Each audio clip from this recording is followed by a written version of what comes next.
Graça e paz, queridos do Senhor, bem-vindos ao nosso encontro semanal, né?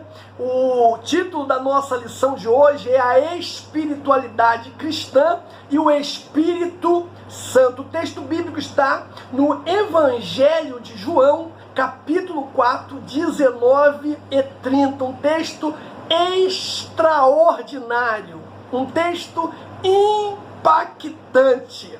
Um texto que cabe muito bem nesses dias atuais que nós estamos vivendo. Diz assim a palavra do Senhor. Disse-lhe a mulher: Senhor, vejo que és profeta. Nossos pais adoraram neste monte, e vós dizeis que é em Jerusalém o lugar onde se deve adorar? Disse-lhe Jesus: Mulher, crê-me que a hora vem que nem neste monte, nem em Jerusalém adorareis o Pai. Vós adorais o que não sabeis, nós adoramos o que sabemos, porque a salvação vem dos judeus. Mas a hora vem, e agora é, em que os verdadeiros adoradores adorarão o Pai em espírito e em verdade, porque o Pai procura tais que assim o adorem. Deus é espírito, aleluia. Deus é espírito, e importa que os que o adorem em espírito e em verdade. A mulher disse-lhe: eu sei que o Messias, que se chama Cristo, vem. Quando ele vier, nos anunciará tudo. Jesus disse-lhe: eu o sou, eu falo contigo. E nisso vieram os discípulos e maravilharam-se de que estivesse falando com uma mulher. Todavia, nenhum lhe disse: que perguntas? Ou, por que falas com ela? Deixou, pois, a mulher o seu cântaro e foi à cidade. E disse àqueles homens: vinde ver de um homem que me disse tudo quanto tenho feito. Porventura, não é este o Cristo? Saíram, pois, da cidade e foram ter com ele palavra do Senhor. Amados, antes de anunciar que os nossos objetivos, eu quero deixar aqui uma palavra. Espiritualidade é aquilo que ocupa uma dimensão que você não pode acessar pelos seus ouvidos ou pelo seu olfato. Você não vê, você não toca, mas você sabe que existe, está ligado àquilo que é mais importante em nossa vida, seja o que for ou quem for. A busca da espiritualidade deve ser uma meta para todos os cristãos.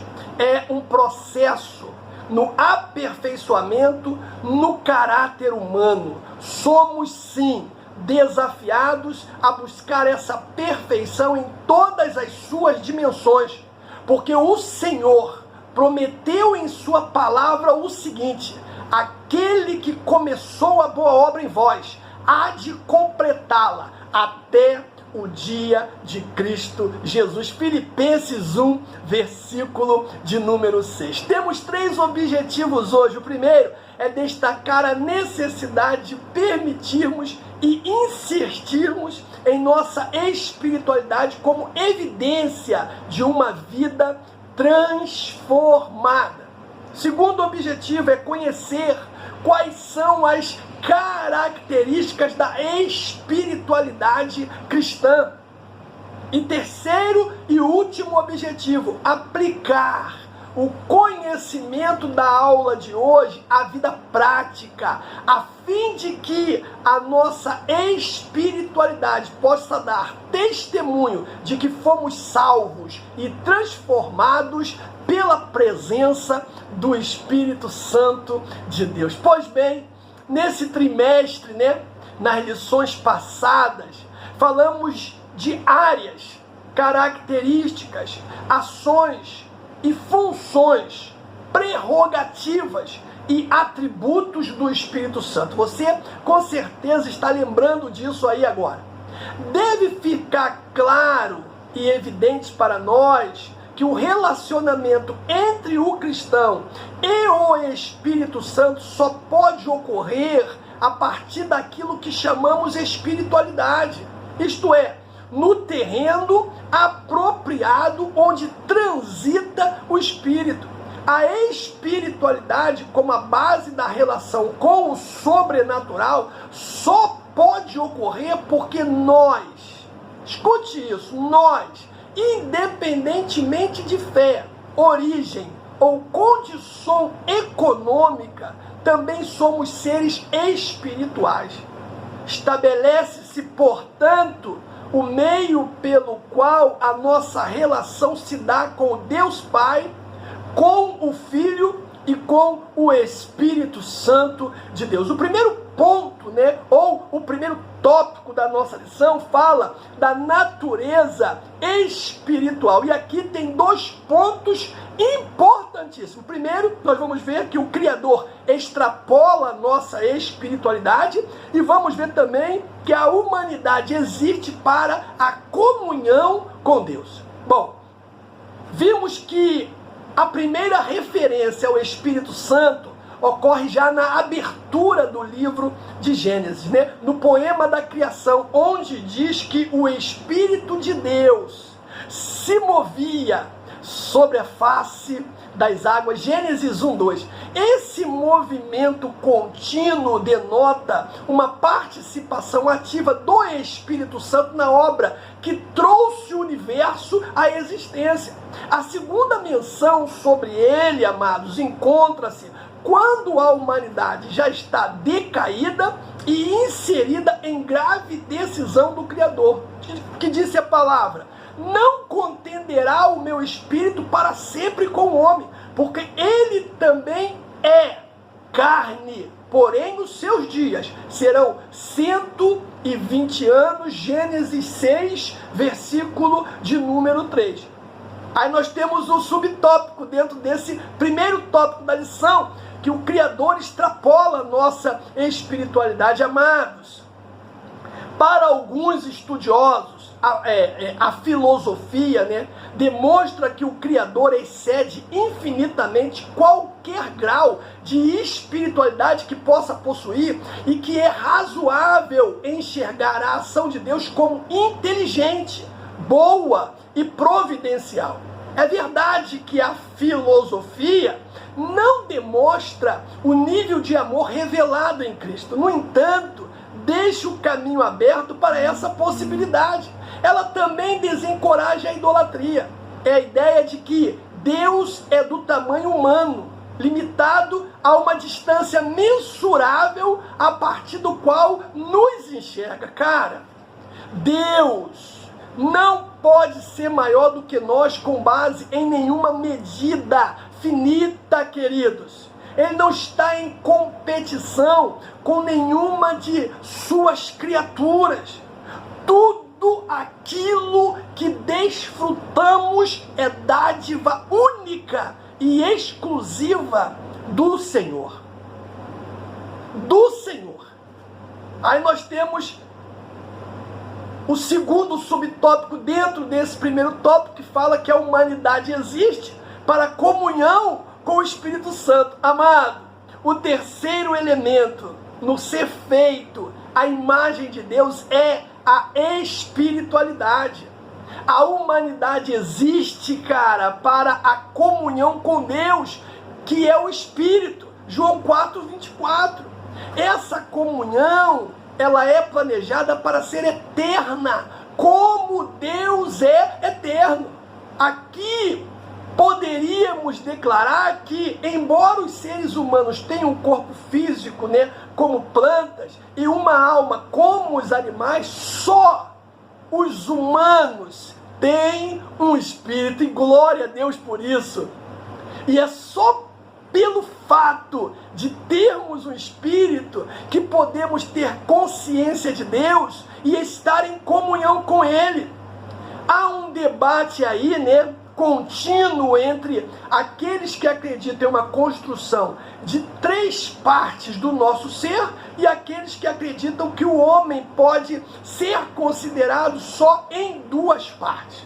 O debate, eu sempre digo isso, não deve nos preocupar excessivamente. Todas as partes do debate reconhecem que os seres humanos consistem pelo menos da parte física, que morre e precisa da ressurreição. E o de uma parte imaterial, que vive além da morte, a parte que chamamos de pessoa em si.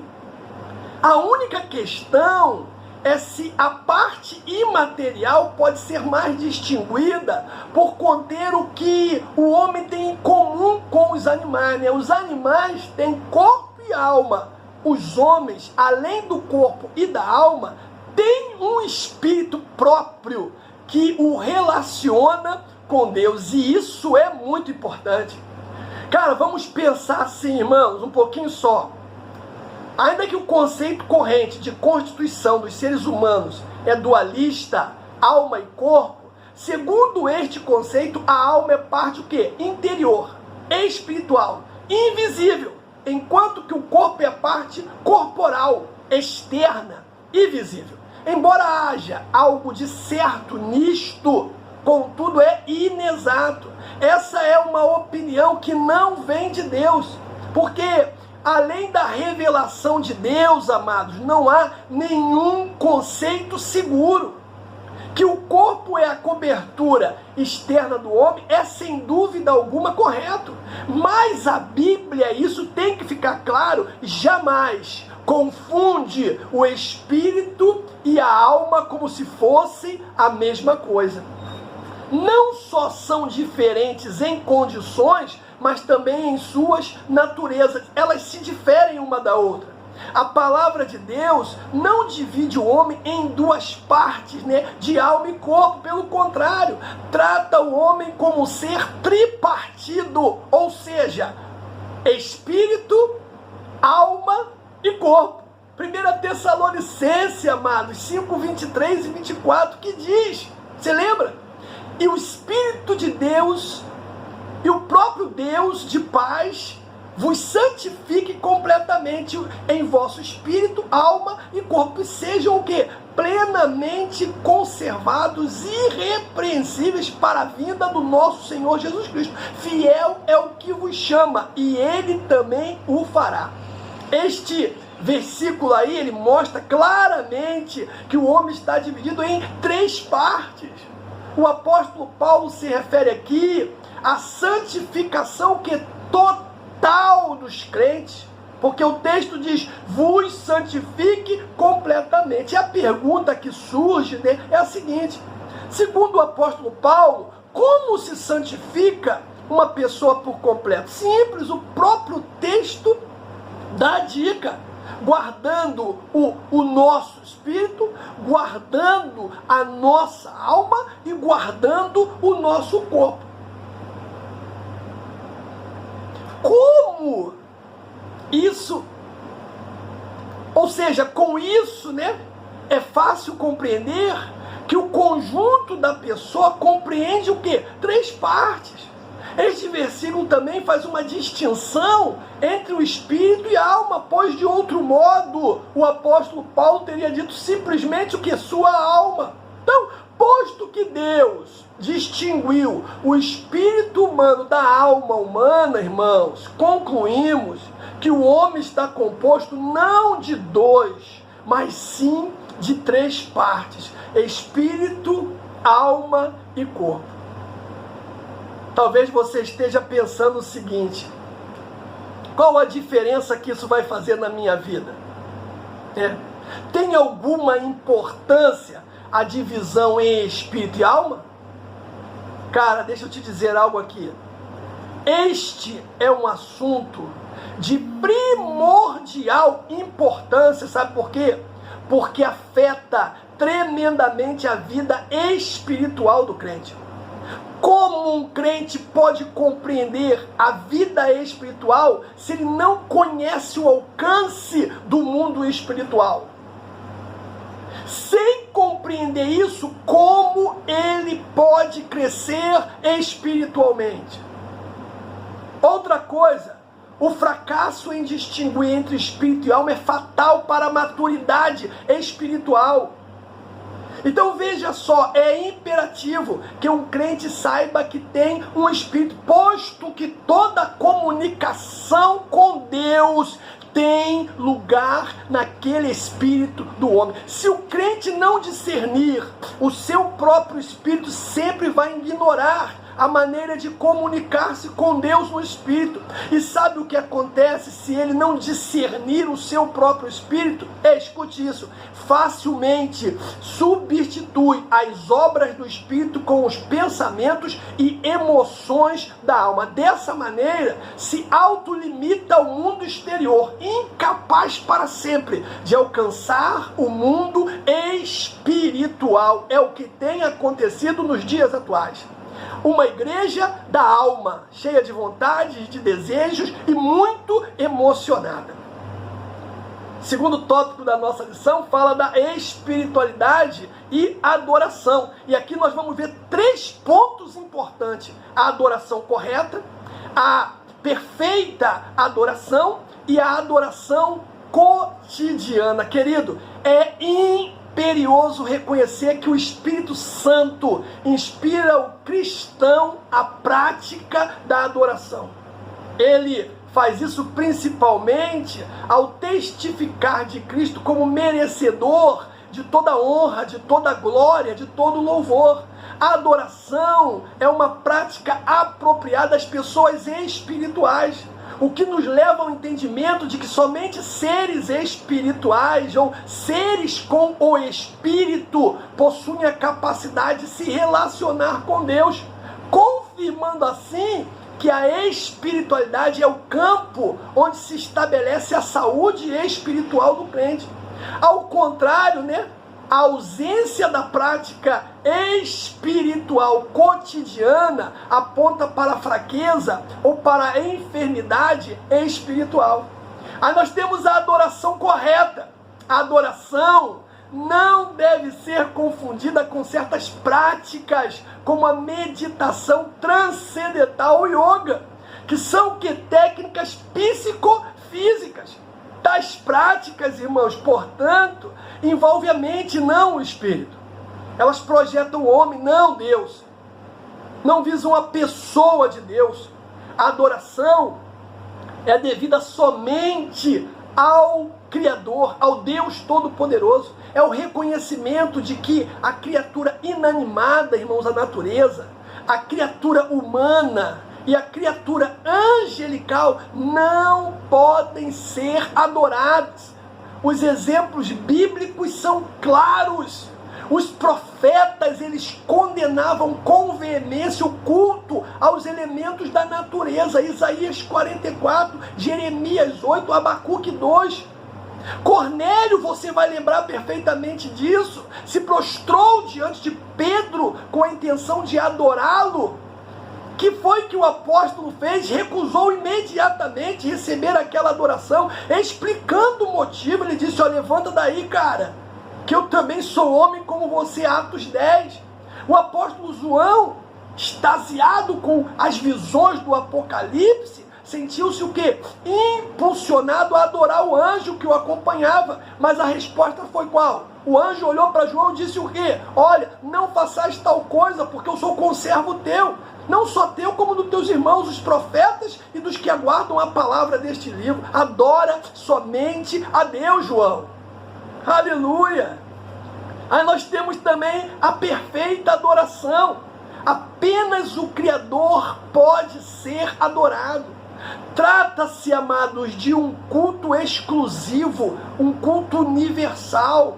A adoração, portanto, é a mais elevada forma de comunicação da criatura com o Criador. Olha Êxodo 20, versículo 5 aí.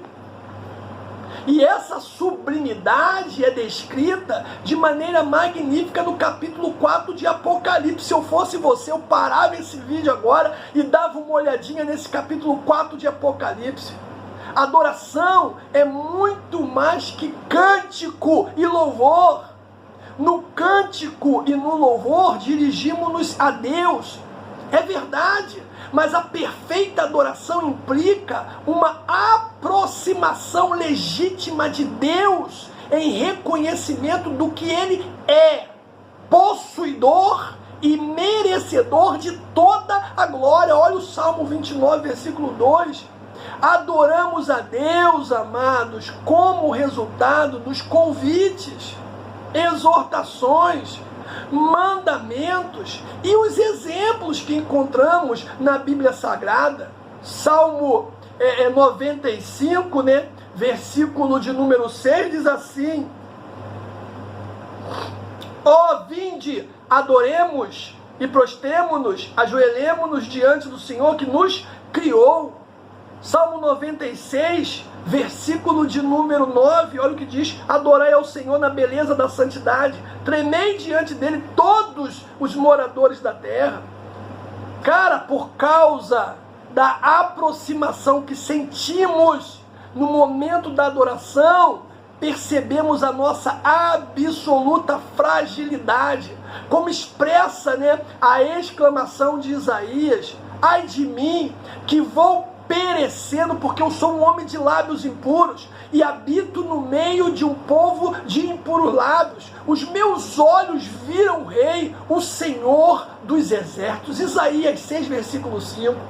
Nesse momento, irmãos, conservamos uma postura de respeito, reverência e humilhação. Isso é adoração, plataforma para uma transformação que é genuína. Segunda carta que Paulo escreve aos Coríntios 3,18. Mas todos nós, com cara descoberta, refletindo como espelho a glória do Senhor, somos transformados de glória em glória na imagem pelo Espírito do Senhor. Aleluia! A perfeita adoração deve ser feita em espírito e em verdade. Como diz João 4, né? Sabe por quê? Porque Deus é espírito e Deus é verdade. A alma e o corpo não conseguem produzir de maneira satisfatória a verdadeira adoração. O espírito, sim. No entanto, a adoração legítima deve envolver todo o nosso ser, espírito, alma e corpo. Aleluia! E não é por acaso que a palavra espírito está no início do versículo. E vos santifiquei em tudo, no espírito, alma e corpo. Está em primeiro lugar o espírito, porque é a parte nobre do homem. É ali que tudo acontece com relação a Deus, a comunhão, a revelação, a adoração. Por isso que vem em primeiro lugar. Aí nós temos a adoração cotidiana. A verdadeira adoração sobressai aos locais determinados de culto. Hoje nós estamos vivendo isso aí, né? Nesses dias de vírus, né? Abre igreja ou fecha igreja? Deixa aberta ou deixa fechada? E como é que vai acontecer? Aonde nós vamos adorar? Meu Deus do céu, irmãos, quanta infantilidade! Quanta infantilidade!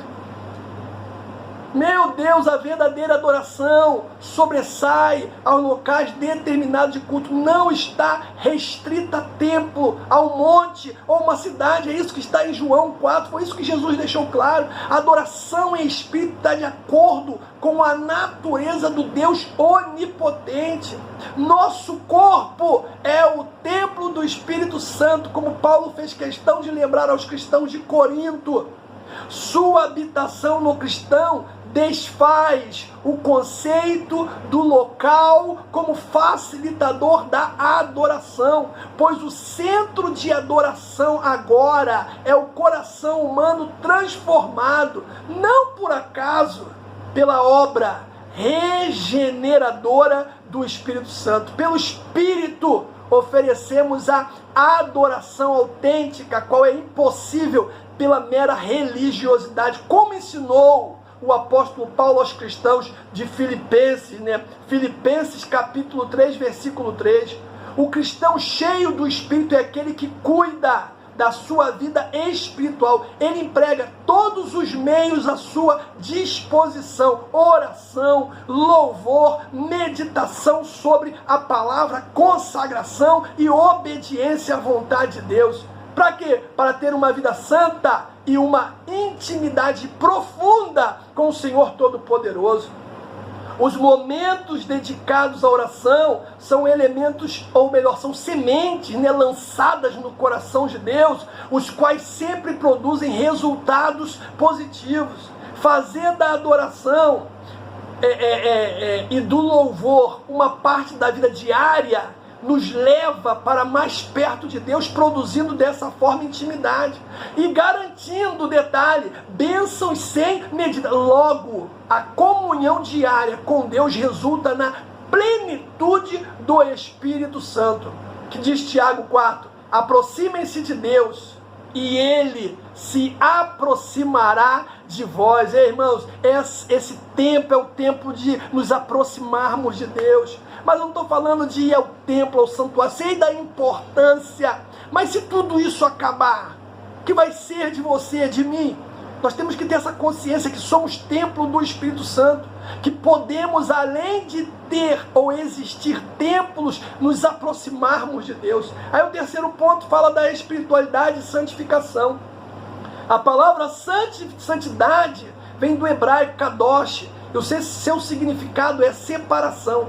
O verbo que exprime a ação de santidade é santificar, do qual provém a palavra santificação, que designa a condição necessária para que o homem veja a Deus. É o que diz a palavra: seguir a paz com todos sem a santificação, ninguém verá o Senhor. Hebreus 12:14. Essa separação que permite ao cristão voltar-se para o Espírito de Deus e não para a inclinação da carne, onde na verdade não poderá frutificar a sua espiritualidade. Essa condição é absolutamente necessária para haver um relacionamento profundo e próximo entre o Criador e a criatura. A Bíblia, irmãos, menciona exaustivamente a operação santificadora do Espírito como exemplo. Nós podemos até citar a sua ação na vida do próprio Cristo, 1 de Pedro 1,19, na eleição do cristão, 1 de Pedro 1,2, na manifestação profética, 2 de Pedro 1,21, na vida privada do cristão, Hebreus 12,14. E aí nós temos o meio de santificação dentro desse terceiro tópico da lição. O Espírito usa diversos instrumentos, amados, para efetuar a santificação, tais como a palavra de Deus. Nós temos a pessoa de Jesus Cristo. Nós temos também o sangue redentor de Cristo. Em seu labor santificador na vida humana, o Espírito ele é capaz de atingir todas as áreas, corpo e alma, como diz Tessalonicenses 5,23, o olhar, Mateus 6,22, o andar, Gálatas 5,16, o ler, Salmo 1, 1 e 3, o vestir, o comer e o beber, o adorar, o pensar, o ofertar, todo o nosso viver. Aí nós temos as implicações da santificação. A santificação implica separação para Deus. É um processo de aperfeiçoamento espiritual e o cumprimento da vontade de Deus para nós. Quando somos santificados, damos lugar à natureza divina, obtemos pleno acesso a Deus e por ele somos capacitados a servir agradavelmente. A genuína santificação afeta o nosso entendimento, nossa vontade, nossa paixão e a nossa consciência, amado. Os teólogos costumam definir a santidade de Deus como corolário, de seus atributos. Ela pertence igualmente às três pessoas da divindade, os quais participam da mesma natureza comum e indivisível. Jesus chamou Deus de Pai Santo. O Filho é chamado de Santo de Israel mais de 30 vezes, somente no livro de Isaías. O Espírito é especificamente chamado de Espírito Santo ao longo da Bíblia. Ele é quem ministra a santidade nos homens, permitindo-lhes assim reencontrarem o caminho de sua normalidade espiritual. Ou seja,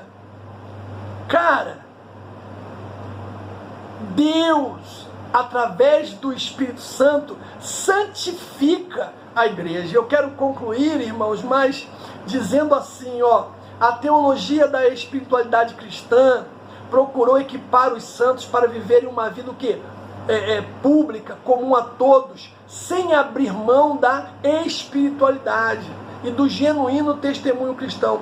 Desde então, temos procurado viver santa, sóbria e piamente no mundo, né? Sem nos encantarmos com o mundo, porque a vida no Espírito Santo é incomparavelmente superior e deve nos atrair constantemente e incessantemente. Cara, que Deus te abençoe, meu irmão, no nome de Jesus.